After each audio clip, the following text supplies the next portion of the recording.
Hey, Chad Hasty here, host of the Chad Hasty Show. Today, it's finally Friday. We've got a lot to talk about on the show from 8:30 to 11 a.m. Central Time on NewsTalk 95.1 FM, 790 AM KFYO.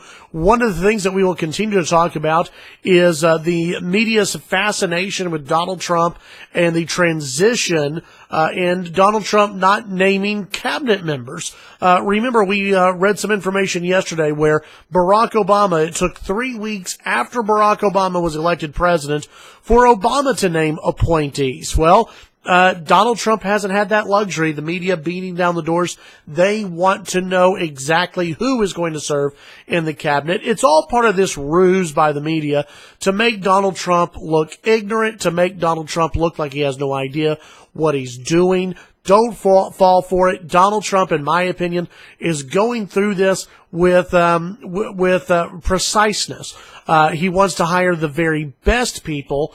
He wants to bring in the very best people. And that may mean 2, 3, 4, 5 different interviews. And also bringing in other people's opinion on somebody else. For instance, maybe he brought in Ted Cruz to get Ted Cruz's opinion on the next attorney general. It's very possible. So, I'm not overly concerned at all. I'm not concerned at all. Forget about overly concerned, but I'm not concerned at all, with Donald Trump, taking as long as he has, because it hasn't been that long if you compare it to other president-elects. It hasn't been that long since he's named a cabinet. So, on top of that, we'll also talk about term limits.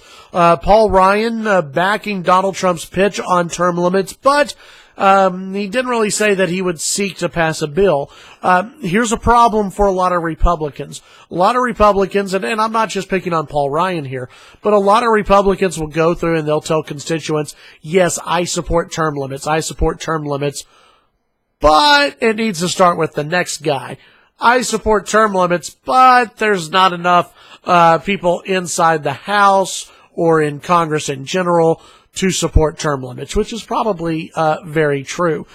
Trump in mid-October floated a pitch that would enact a constitutional amendment capping House members to 3 terms or 6 years in office, and senators to 2 terms or 12 years in office. The question is, if you've been in office already and you passed term limits, are you done? Or are you grandfathered in? You get to serve as long as you want to. It's something that has to be discussed. I don't anticipate term limits passing anytime soon. I think that there is not enough support in the House or in the Senate for this to pass. It's just another good talking point by Republicans, and it might come up sometime in the future. But right now, I just don't see there being enough push behind it. Tune in to the Chad Hasty Show weekday mornings 8:30 to 11 a.m. Central Time on NewsTalk 95.1 FM and 790 AM KFYO. Follow me on Twitter, Chad Hasty Radio. Have a great day. We'll talk to you on the radio.